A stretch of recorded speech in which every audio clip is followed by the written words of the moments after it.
We know he was working for Schwab based on his campaign. What was his campaign slogan? Build Back Better. Build Back Better is a plank, a phrase that came from Klaus Schwab describing the Great Reset.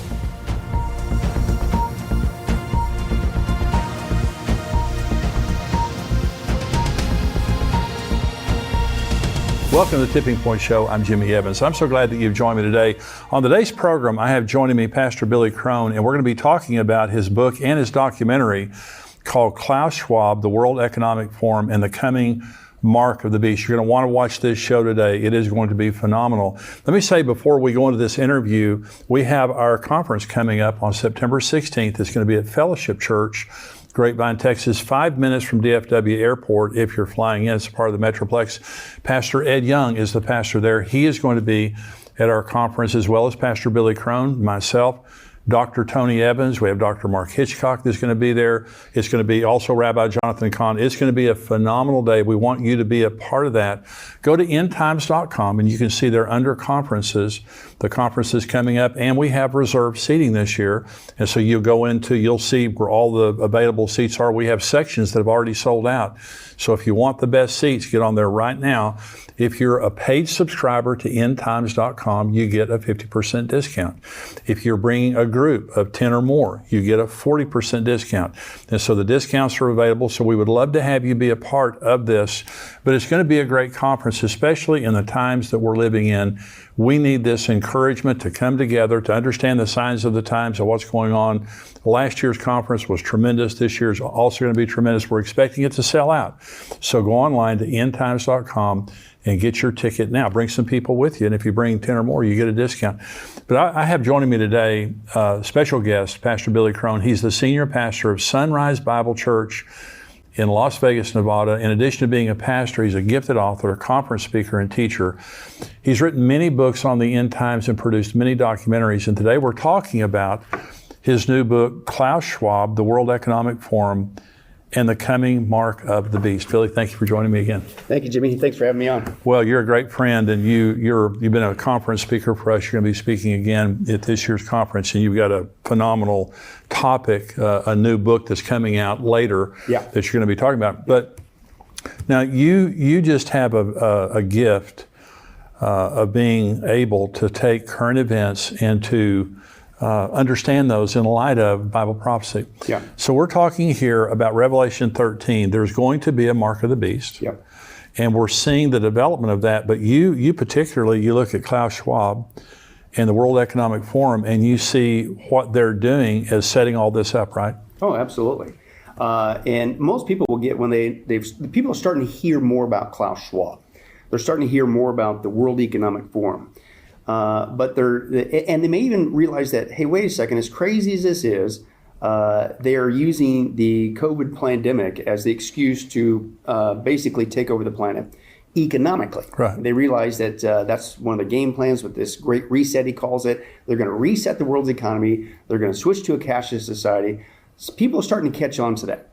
What they're not catching on is the other half of that first half, and that is it's not just an economic reset. It's not just turning the global economy under their control in a cashless electronic society.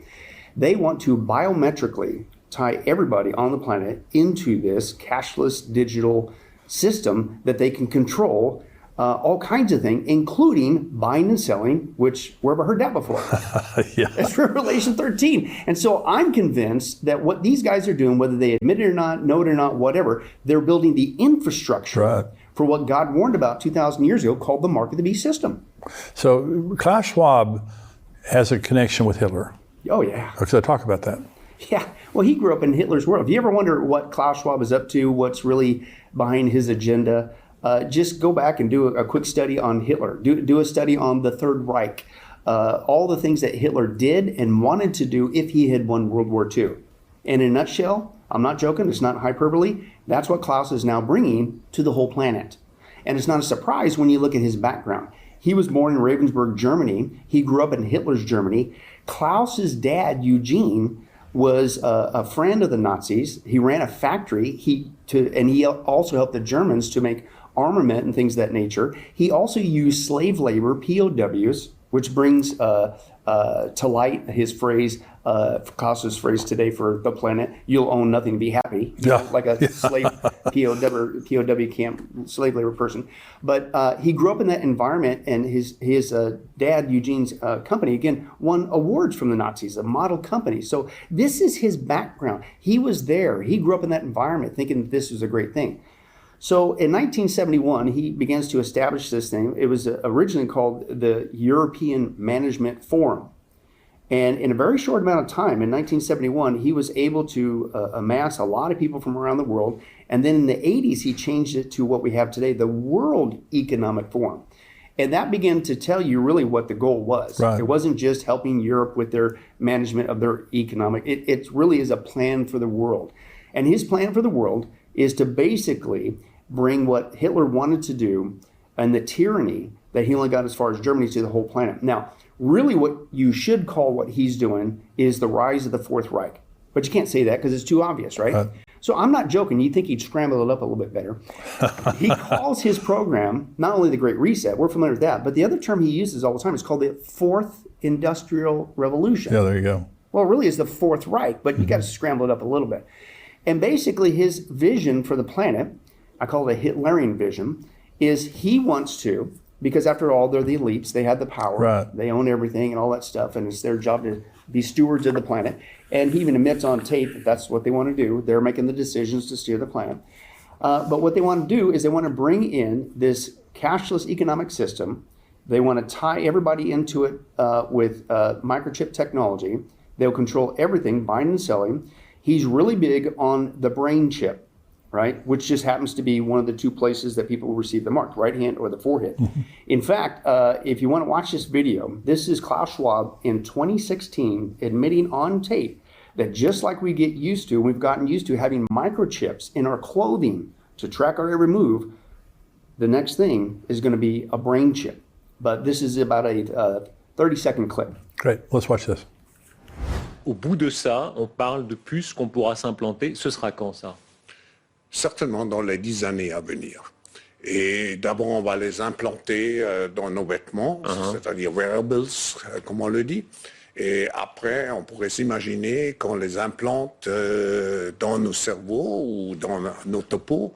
Et à la fin, peut-être il y a une communication directe entre notre cerveau et le monde digital. But again, this is not a conspiracy theory. That's the actual interview. But he admits that just as we got used to having microchips in our clothes to track and tag, that one day, and he always seems to point to the head, the brain chip, right? And he did it himself. Now, here's what's wild. You're going like, well, maybe that was just a fluke. No. The very next year, 2017, at the World Economic Forum, he's interviewing Sergey Brin. Sergey Brin is one of the two co-founders of Google, who, by the way, is developing the AI. Wow. One of the AI developers who is going to run the back end of this matrix that they're building, because you got to think about how are they're going to tie everybody into this cashless digital system, merge it all together, control people's buying and selling. It's on a global basis. You can't hire enough people to run the back end. Well, that's where AI comes in. AI is going to run the system. That's why they're big on AI, because it's superhuman. Oh, yeah. Right? So anyway, so he's talking in this interview with Sergey Brin, and he admits on it, he goes further deeper, and this is the next year, 2017. And he admits, he goes, and one day soon, and he waves to the audience, he goes, we're all going to get these brain chips. And then he goes further. It's not just the controlling what you're buying and selling. He says, for instance, we will be able to know how you respond to this talk that Sergey and I are having right now in real time. Okay, but again, it's not a conspiracy. It's on tape. Watch this. Admit that plan. There you go. What's this? Can you imagine that in 10 years when we are sitting here, we have an implant in our brains, and I can immediately feel, because you all will have implants, and we measure your brain waves, and I can immediately tell you how the people react, or I can feel how the people react to your answers.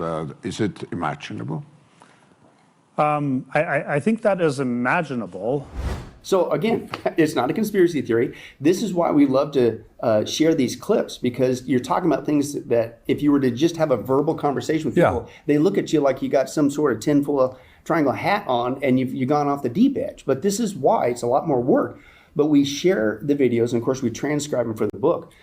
This is really what these guys. Well, and this is one of the things I appreciate, because in your books you use their dialogue, you know, and you're showing what they have said, and then in your documentaries, and you and I've done a couple of projects together for Daystar, and you were showing these clips. This is what they're saying. Yeah. It's not made up. No. And I liked what one guy had said. You're like, well, why would they tell you in advance? Because evil likes to brag. Right? Yeah. And I'm going, ooh, that's a good line. I have to use that. So, but the other thing too is these guys, I think they're so far along the trail. I think when they saw the response of people to readily give up their autonomy and freedoms with the pandemic, I think they were like, hey, this is the time to strike. You know, look at the response. You would think that people would put up more of a fit, and that didn't really happen.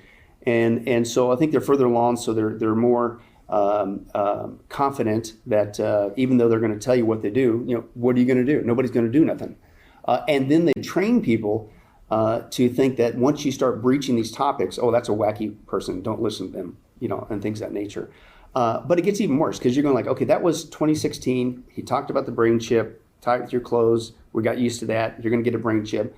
Then he tells you the brain chip the next year with Sergey Brin was not just, controlling the buying and selling, which is Mark of the Beast stuff. Yeah. But we're going to know your thoughts. Yeah. And you're like, wait a second. They don't have the technology for that. Yes, they do. Yes, they do. Yes, they do. And that's out there. It's been out there for several years. Yeah. With these brain chip technology. Now, the concerning thing is you're going like, well, who in their right mind would do that? Well, they do what they always do. They pitch it as something that's going to be a panacea. It's going to fix all kinds of problems. Mm-hmm. If you would only get a brain chip, Pastor Jimmy, did you know that you could no longer need a keyboard to send an email? You could do it with your thoughts. Wouldn't that be great? You're like, no. But here's my point. Think of the younger generations on down. Oh, yeah. Oh, they're going, this is great. This is like an upgrade. And see, that's how they pitch it. It's human 2.0. It's an upgrade for humanity. If you just get this, upgraded chip in your head and give us access to your thoughts, it would be great. They're already pitching this as hey, people who are paraplegic, who've lost the use of their limbs. If you get a brain chip, you can get your limbs back. And so they pitch it that way. They also pitch it, well, hey, wouldn't it be great to operate machinery, fly a plane, and drive your car with just your thoughts? Operate your appliances around your house with just your thoughts, And so they're pitching it as it's a convenience. It's a medical saving device and all that stuff. The other thing that's crazy is they admit that this technology can not only monitor your thoughts, but it can erase your thoughts. You're going like, wait a second. Who would sign up to have their thoughts erased with a brain chip? Well, here's how they're pitching it. The soldiers and other people who have PTSD. Right. They just can't get over those memories. Yeah. Well, if you just get a brain chip, Pastor Jimmy, they could delete it. And wouldn't that be fantastic? And then they wouldn't have PTSD anymore. Or people, hey, that's an epidemic, depression. They just can't stop thinking these depressing thoughts, and it just fills their bodies and their minds with depression. Yeah. Well, hey, we can delete it. Okay. So you can see people like, well, maybe I could if it can get rid of my depression or PTSD. So as crazy as it sounds, they're marketing it very in a cunning way, just like Satan, he's cunning, to get people to go along with that. But the other thing too is it also, they admit it, they could, tell me the younger generations wouldn't want to do this. They said we could also download information into your brain, not just delete stuff, but download it. Now you're going like, wait a second, download instant information into your brain. I wouldn't have to take that college course. I wouldn't have to. Exactly. Anything that you want to know, let's say you say, hey, I want to know, I can't grow gardening, like I don't have a green thumb, I got a brown toe, I can't grow nothing, right? Well, hey, if you had a brain chip, you could buy this packet of information, just download it, and you'll know everything there is about gardening, right? Military, they pitch it for soldiers on the field, that if we get the soldiers to get a brain chip, then we can instantly download battle information and things of that nature. But then again, you go to Hollywood. What does that sound like? If people are familiar with the Matrix movies, you had the Neo guy. What did he do? They jacked him into the back of his head, into his cortex there, and then of course that famous scene where all of a sudden he's sitting there, and he wakes up and he goes, "I know kung fu," right? That's not a movie anymore. That's what this technology. And let me give you one more. They freely admit that, there could be a fun side to this as well. They would not only be able to erase, delete, add, give you instant information, your thoughts, but we could access and control your dreams, your dream life. But here's how they're pitching it. You're like, what? And say, well, how's that going to work? They're pitching it, I'm not joking, as a paid service. Like, are you tired of having a bad dream? Wouldn't it be nice if you could have a good dream once in a while? Or people would buy that. Thank you. Exactly. See, that's how they're pitching it. And I'm not joking. I call it, what are you going to offer it as? Dreamflix instead of Netflix? I don't know if they got a name yet, but I'm not joking. You could look in print right now, and there's companies that are jumping on the bandwagon because they see what's coming. Oh, yeah. And so they can insert your dreams. You're like, wait a second. Who in their right mind? Stop. Take a deep breath here. Why would you give somebody access to your very thoughts? Because that's really what this is. That's right. So people need to realize that this brain chip, this biometric electronic cashless society that Klaus Schwab is wanting to bring to the planet, tied in biometrically in the hand or the head, that is true. And I believe it's the infrastructure for the Mark of the Beast system. But what they don't realize is it's even more than that. The buying and selling, I'm not going to say thus saith the Lord in Revelation 13, that talks about the mark. That's what it controls, the buying and selling. I think it could be a loaded term, if you will. But that's all God showed to show us that we need to know. It's buying and selling. But could it be even more when you understand this technology that will control the buying and selling? In that, it will monitor your location. It'll know exactly where you are. But listen, this is what I've been wondering, especially with these brain chips. The Bible says there in Revelation 13 that the order goes out that if you don't worship the Antichrist, right, and cohorts with the false prophet, that if you don't do it, you're going to die. They're going to kill you. Yeah. Now wait a second. This is on a global basis. So we have the technology to send out a global order for people to do something, a mandate, right? Worship the beast, right? In this context. But how are you going to know whether people obey or not?